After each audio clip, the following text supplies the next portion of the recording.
Inside කියන YouTube channel එකට මම අද ඔයාලට කියලා දෙන්න යන්නේ ඉලෙක්ට්‍රොනික කරන ඔයාලට නැතුවම බැරි ඇප් එකක් ගැන.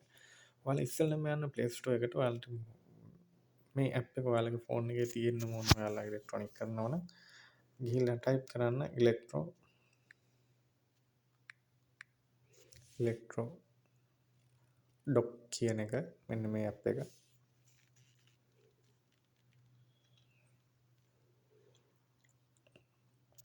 දැන්ට මම ඒක ඉන්ස්ටෝල් කරලා තියෙන්නේ. එතකොට ඔයාලට මෙන්න මේ වගේ ඇප් එක පෙන්නනවා. මෙතන ඉන්ස්ටෝල් බටන් එකේ එතකොට එතන ක්ලික් කරලා ඉන්ස්ටෝල් කරගන්න. මම දැන් ඒක ඕපන් කරනවා.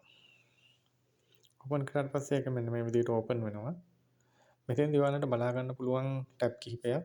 calculators, pinout, resources, plugin කියලා. මේකෙදී ඔයාලට calculators කියන එක ඇතුළේදී මම කතා කරන්නම් ඔයාලට මේකේ මොනවද තියෙන්නේ කියලා. resistor color code කියලා එකක් තියෙනවා. මෙතෙන්දී ඔයාලට පුළුවන් ඔයාලා දන්නේ නැති resistor එක value එකක් දැනගන්න ඕනේ නම් මෙතෙන්දී ඔයාලට ඒ resistor එකේ color code එක apply කරාට පස්සේ ඔයාලට resistor එකේ value එක බලා ගන්න පුළුවන්. මෙතන මේ උඩ දකුණු අත පැත්තේ තියෙන තිත් තුනට ක්ලික් කරාට පස්සේ මෙතන ඔයාලට පුළුවන් color band එක තෝරන්න.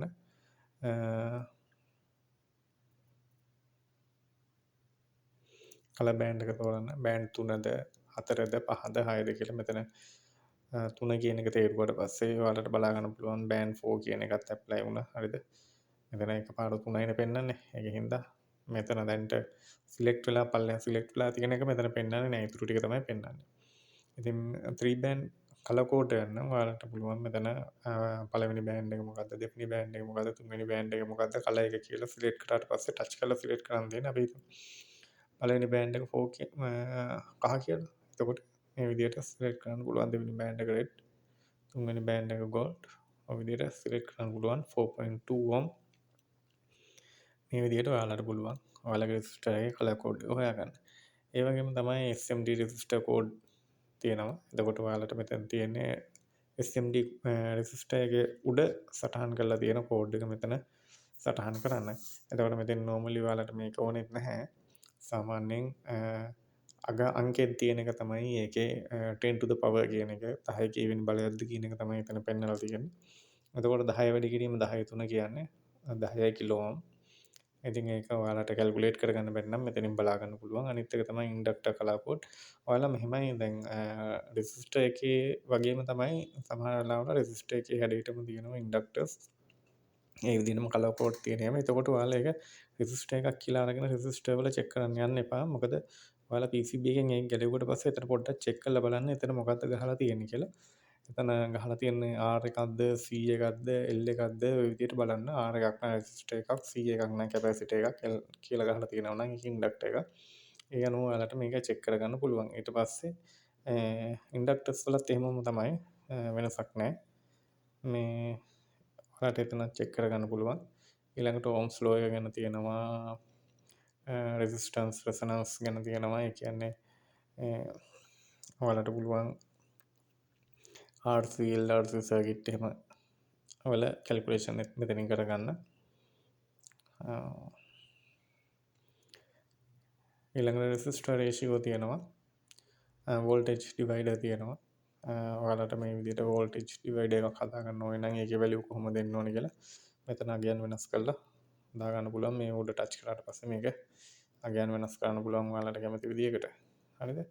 එතකොට මේවෙන් output voltage එක කීයද කියලා ඔයාලට calculate කරගන්න පුළුවන්. එතකොට ඔයාලා supply voltage එක වට out කරගන්න ඕන voltage එක බලලා ඔයාලට මෙතන resistor value පවා වෙනස් කරගැනීම හැකියාව තියෙනවා.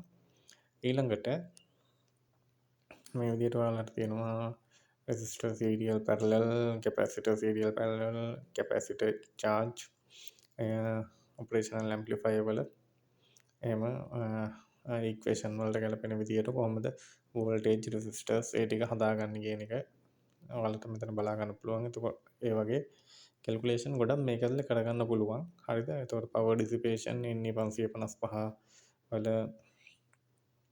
ඔයාලට time duty cycle එක කොච්චරද, frequency එක මේවා ඔක්කොමත් එක්ක on time off time ඒවා calculate කරගැනීම හැකියාව තියෙනවා මේකෙදි. මේ විදිහට ඔයාලා චෙක් කරලා බලන්න. එකින් එක මම කියන්න ඕනේ ඔයාලා දන්නවා. චෙක් කරලා බලන්න. ඊළඟට තියෙනවා මෙතන pin out කියන තැනට මම ගියාට පස්සේ USB port, serial port, parallel port ඔය විදිහට port වර්ග තියෙනවා. එතකොට අපි බලමු USB port කියන එක ඇතුළට ගියාට පස්සේ මොනවද අපිට දකින්න ලැබෙන්නේ කියලා. USB port කියන එක ඇතුළට ගියාට පස්සේ අපිට USB port වල තියෙන pin out කොහොමද එන්නේ කියන එක සම්බන්ධව මේකේ පෙන්වලා තියෙනවා සියලුම විස්තර ටික. ඉතින් ඔයාලට මේක ගොඩාක් වැදගත් වෙයි කියලා මම හිතනවා. ඊළඟට අපි ගිහින් බලමු ඉතර්නෙට් පෝට් කියන එකට.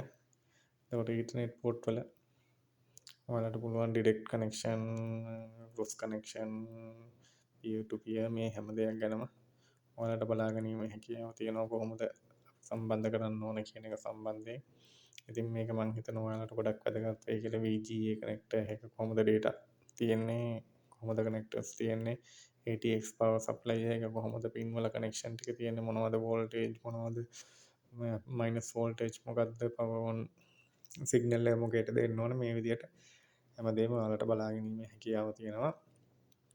ඊළඟ රිසෝසස් වලට ගියාට පස්සේ මෙතන පික්මාර්ක් කන්ට්‍රෝල් ඩේටාබේස් තියෙනවා. මේ විදිහට